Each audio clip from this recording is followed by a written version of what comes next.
ইরানের বন্দরে অবরোধ সব দেশের জাহাজের জন্য প্রযোজ্য বলছে ওয়াশিংটন। যুক্তরাষ্ট্রকে ছাড়াই হরমুজ সচল করার পরিকল্পনা ইউরোপের। সমুদ্রপথে ইরানের সব ধরনের বাণিজ্য বন্ধ করে দেওয়ার দাবি যুক্তরাষ্ট্রের। তেহরানের সাথে ফের আলোচনায় বসতে সম্মত ওয়াশিংটন। দ্বিতীয় দফার বৈঠকেও নেতৃত্বে থাকছেন জেডি ভেন্স। যুক্তরাষ্ট্রের উপর চাপ বাড়াতে ইউরোপের ঘনিষ্ঠ হওয়ার চেষ্টা করছে ইরান। লেবাননে ভয়াবহ হামলা চালিয়েছে ইসরায়েল। সামরিক ঘাঁটি সহ ইসরায়েলের ১৩ স্থাপনায় হিজবুল্লাহর পাল্টা ক্ষেপণাস্ত্র হামলা। পরবর্তী আলোচনায় বসতে সম্মত দুদেশ। ভারতের তাপ বিদ্যুৎ কেন্দ্রে বিস্ফোরণ, নিহত ১১। ইরানের বন্দরগুলো দিয়ে সমুদ্রপথে সব ধরনের অর্থনৈতিক লেনদেন ও বাণিজ্য বন্ধ করে দেওয়ার দাবি করেছে মার্কিন সামরিক বাহিনী। যুক্তরাষ্ট্রের সেন্ট্রাল কমান্ডের সেন্টকম প্রধান অ্যাডমিরাল ব্র্যান্ট কুপার বলেছেন, ইরানের বন্দরগুলোর ওপর অবরোধ পুরোপুরি কার্যকর করা হয়েছে। ইরানের বন্দরগুলোতে আরোপিত মার্কিন নৌ অবরোধ সব দেশের জাহাজের ক্ষেত্রে সমানভাবে প্রয়োগ করা হচ্ছে বলে জানিয়েছে সেন্টকম। সংস্থাটি বলেছে, ইউরোপের উপকূলীয় এলাকা বা বন্দরে প্রবেশকারী কিংবা সেখান থেকে বের হওয়া যে কোনো দেশের জাহাজের বিরুদ্ধে এই অবরোধ নিরপেক্ষভাবে কার্যকর করা হচ্ছে। সেন্টকম জানায়, অবরোধ কার্যকর করতে মার্কিন নৌবাহিনীর গাইডেড মিসাইল ডেস্ট্রয়ার মোতায়েন করা হয়েছে। বিবৃতিতে সেন্টকম বলেছে, একটি সাধারণ ডেস্ট্রয়ারে ৩০০ এর বেশি নৌসেনা থাকেন, যারা আক্রমণাত্মক ও প্রতিরক্ষামূলক সামুদ্রিক অভিযান পরিচালনায় উচ্চ প্রশিক্ষিত। এদিকে হরমুজ প্রণালীতে নৌযান চলাচল স্বাভাবিক করতে যুক্তরাষ্ট্রকে ছাড়াই ইউরোপের দেশগুলো একটি বড় জোট গঠনের পরিকল্পনা করছে।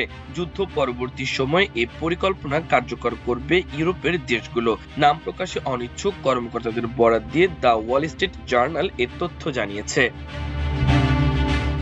আগামী ২১ এপ্রিল যুক্তরাষ্ট্র ইরান যুদ্ধবিরতি মেয়াদ শেষ হওয়ার আগেই তেহরানের সঙ্গে সরাসরি আরও একটি বৈঠকের বিষয়ে ট্রাম্প প্রশাসনের কর্মকর্তারা অভ্যন্তরীণ আলোচনা চালিয়ে যাচ্ছেন।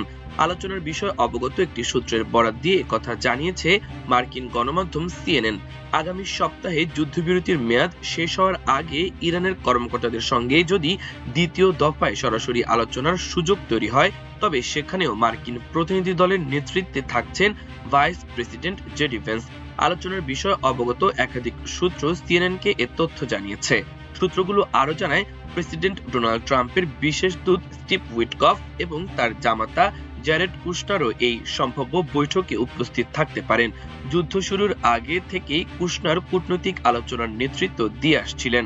সংশ্লিষ্ট সূত্র মতে, ইরান যুদ্ধ থেকে উত্তরণে একটি কূটনৈতিক পথ খুঁজে বের করার দায়িত্ব নিজের শীর্ষ এই ৩ উপদেষ্টাকেই দিয়েছেন ট্রাম্প এবং তাদের ওপর তার পূর্ণ আস্থা রয়েছে।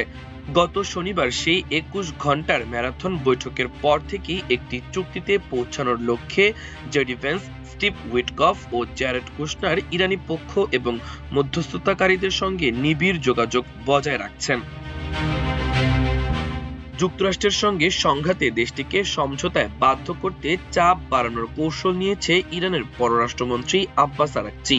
গত সপ্তাহে ইসলামাবাদে অনুষ্ঠিত আলোচনায় ইরানের উচ্চমাত্রার সমৃদ্ধ ইউরেনিয়াম মজুদ এবং ভবিষ্যতে হরমুজ প্রণালীর ব্যবস্থাপনা বিষয়ে তারা কী ধরনের প্রস্তাব দিতে ইচ্ছুক ছিল সে সম্পর্কে তিনি ইউরোপীয় দেশগুলোকে অবহিত করেছেন। নিষ্পত্তি না হওয়া আলোচনার পর আরাকচি ফ্রান্সের পররাষ্ট্রমন্ত্রী জ্যানোয়েল বাহো ও জার্মানির পররাষ্ট্রমন্ত্রী ইউহান ভাডাফুল সহ সৌদি আরব, ওমান ও কাতারের পররাষ্ট্রমন্ত্রীদের সঙ্গে টেলিফোনে আলাপ করেছেন। এটা বোঝা গেছে তিনি গুরুত্বারোপ করছেন যে ২১ ঘন্টার নিবিড় আলোচনার পরও পাকিস্তান নেতৃত্বাধীন প্রক্রিয়াটি শেষ হয়ে গেছে বলে ইরান মনে করে না। গত ১ বছরের বেশি সময় ধরে ডোনাল্ড ট্রাম্প ইরানের ইস্যুতে ইউরোপকে পাশ কাটিয়ে চলছেন। মার্কিন প্রেসিডেন্ট ইসরায়েলের সঙ্গে কাজ করার দিকেই বেশি মনোযোগ দিয়েছেন। অন্যদিকে তেহরানও ইউরোপীয় দেশগুলোকে আমেরিকার আজ্ঞাবহ হিসেবে বিবেচনা করে অনেকটা গুরুত্বহীন করে রেখেছে। যুদ্ধ বন্ধের জন্য ওয়াশিংটনে চলমান আলোচনার মধ্যেই দক্ষিণ লেবাননের একমাত্র সচল হাসপাতাল তেবনিনে ভয়াবহ হামলা চালিয়েছে দখলদার ইসরায়েলি বাহিনী। এতে হাসপাতালটির ব্যাপক ক্ষতি হয়েছে এবং বেশ কয়েকজন আহত হয়েছেন। শুধু হাসপাতাল নয়, ঘরবাড়ি ও বেসামরিক অবকাঠামো লক্ষ্য করে ক্রমাগত বোমাবর্ষণ চলছে। মঙ্গলবার এই হামলা চালানো হয় বলে আল জাজিরার এক প্রতিবেদন থেকে জানা গেছে। জাতিসংঘ নির্ধারিত সীমান্ত বা ব্লু লাইন সংলগ্ন এলাকাগুলোতেই ইসরায়েলি সৈন্যরা অবস্থান নিয়ে পদ্ধতিগতভাবে ধ্বংসযজ্ঞ চালাচ্ছে। বসতবাড়ি, কৃষিজমি ও গুরুত্বপূর্ণ স্থাপনা গুঁড়িয়ে দেওয়া হচ্ছে। অভিযোগ উঠেছে একটি তথাকথিত বাফার জোন তৈরির লক্ষ্যেই ইসরায়েল এ ধ্বংসলীলা চালাচ্ছে। এদিকে যুদ্ধ বন্ধের জন্য ওয়াশিংটনে চলমান আলোচনার মধ্যেই উত্তর ইসরায়েলের ১৩টি নিশানায় পাল্টা ক্ষেপণাস্ত্র হামলা চালানোর দাবি করেছে হিজবুল্লাহ। ইরান সমর্থিত সংগঠনটি বলেছে, যুক্তরাষ্ট্র ও ইসরায়েলের হামলা বন্ধ না হওয়া পর্যন্ত তাদের এই আক্রমণ অব্যাহত থাকবে। এছাড়াও গোলান মালভূমিতে অবস্থিত ইসরায়েলি সামরিক অবস্থানগুলো লক্ষ্য করে ড্রোন হামলা চালিয়েছে লেবাননের সশস্ত্র গোষ্ঠী হিজবুল্লাহ। মঙ্গলবার দিবাগত রাতে এক বিবৃতিতে গোষ্ঠীটি এ তথ্য নিশ্চিত করেছে।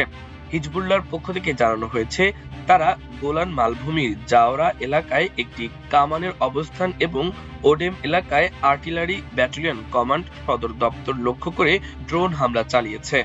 এই হামলায় কোনো হতাহত বা ক্ষয়ক্ষতির খবর এখন পর্যন্ত নিশ্চিত হওয়া যায়নি। এছাড়া ইসরায়েলি সামরিক বাহিনীর পক্ষ থেকে এই ড্রোন হামলার বিষয়ে তাৎক্ষণিকভাবে কোনো মন্তব্য করা হয়নি। এদিকে গত মঙ্গলবার ওয়াশিংটনে সরাসরি আলোচনার পর ইসরায়েল ও লেবানন উভয় পক্ষের সম্মতিতে নির্ধারিত সময় ও স্থানে পরবর্তী দফার বৈঠকে বসতে সম্মত হয়েছে। মার্কিন পররাষ্ট্র দপ্তরের উপমুখপাত্রের একটি বিবৃতিতে এ তথ্য জানানো হয়েছে। বিবৃতিতে বলা হয়, কয়েক দশকের মধ্যে দুই দেশের মধ্যকার প্রথম সেই সরাসরি আলোচনায় যুক্তরাষ্ট্র আশা প্রকাশ করেছে যে এই সংলাপ ২০২৪ সালের চুক্তির পরিধি ছাড়িয়ে একটি পূর্ণাঙ্গ শান্তি চুক্তিতে রূপ নেবে।